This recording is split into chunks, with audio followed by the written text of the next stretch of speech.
So my boss found out I was seeing a young lady at another one of our offices. It was a long-distance relationship. He was the type he liked to control everything and mess with people for fun. He was also married to another employee, but he was very unfaithful. And he had a hobby, photography. He liked to take pics of himself and his conquest in the act. Then he would show the pics and brag about it. Well, on his next trip to this other office he tried to get my girlfriend to sleep with him, but she spurned him. He made up some lies and got her fired. It took a long time, but I was patient. I knew he kept the photos in his office. He could not risk keeping them at home where his wife might stumble upon them. One Saturday I was working OT and the cleaning lady came through. They unlocked his office. The lady left and went down toward accounting. That's when I went through his desk. Sure enough, in the back of one drawer I found a stack of photos 4-inch tall. I took them all. Then I waited until he went on another trip. I had a dozen pics of him in the act with 4 different women, all showing his face. The women all had dark or red hair. His wife is a blonde. I drove to the town he lived in, to the closest post office to his house, and mailed the pics to his wife with no return address. She divorced him, and her lawyer took him to the cleaners. My girlfriend is now my wife, and we aren't mad anymore.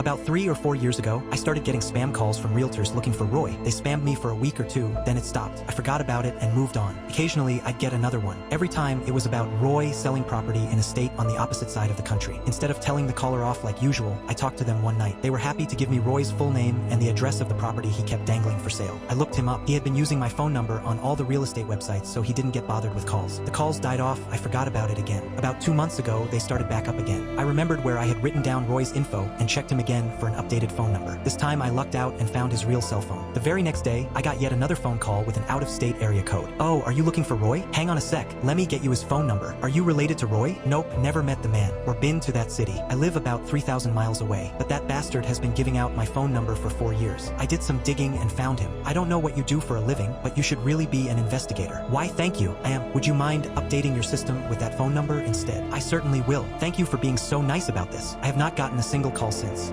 Years ago, I worked at a public school. The district assigned us a temporary administrator, a man who knew what was wrong with everyone and everything and just how to fix it all. He drove us up the wall. I spent his entire time with us making bets on who would be first to cram him into a locker. One thing he hated was how other people would go to deal with things, leaving the command center, the office, instead of commanding. One day he walked into the office and the receptionist was in the restroom. The principal was in a meeting and the office manager had gone to look at something. I, the registrar, was working head down at my desk. That man walked into the middle of the room and announced on the radio to 15 people, criticizing all of them including the principal in her meeting, "This office is completely empty. What if a parent walked in?" He was 5 feet from me. I picked up my radio and said to him and 15 other people, "Doctor, I'm right here." "Hi, your glasses are on your head, sir. Small, but very satisfying." "I certainly will. Thank you for being so nice about this. I have not gotten a single call since." I loaned my Snap-on pliers to a stranger when I was young, dumb, and poor. Well, to my surprise, they didn't return in an hour as the borrower had informed me. I called a few times over the following days and then he decided to tell me to F off. Wrong idea, buddy. I called him every 2 hours for 2 days. Nothing. I called every hour for 2 days. Nothing. I opened my flip phone on my toolbox and every time I walked by or grabbed something I hit talk/talk and walked away. Old flip phone user know that's a redial shortcut. That would then leave long voicemails. This went on for over a week until he answered and told me to stop calling. I said bring my pliers back and then doubled down on the calling. Middle of the night, get up to pee. Talk/talk. Go to the bar and just keep hitting talk/talk in my pocket. 3 buddies' phones all talk/talk until his phone never stopped ringing. Ever. I got my pliers back. Now I take a deposit that is big enough I could buy 2 new tools if loaned.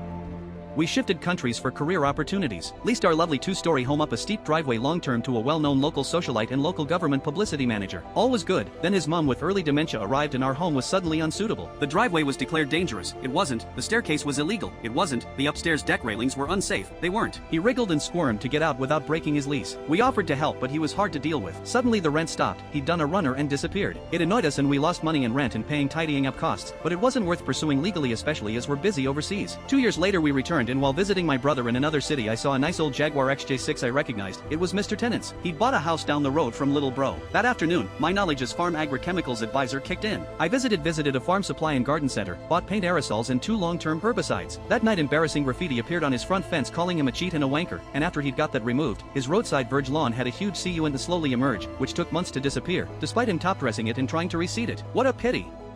I remember this happening and thinking it was funny, but as I've gotten older I've realized exactly how badass my parents were. So 40 years ago for Christmas, my mom's college roommate, whom she was still close to having been not that far removed from college, gave me a joke book for Christmas. I was 5 and was starting to read pretty good, and apparently I drove my entire family absolutely bonkers with this book. I remember loving the book and taking it with me everywhere, toured jokes to everyone who came across my path. The next Christmas my mom's college roommate's son was turning 5, so my parents went to Radio Shack and bought a gift for this kid. It was a wearable fireman's helmet with working lights and siren. They made sure to include batteries. My parents have always been very kind, forgiving, non-confrontational, so this bit of pettiness fills me with endless amusement.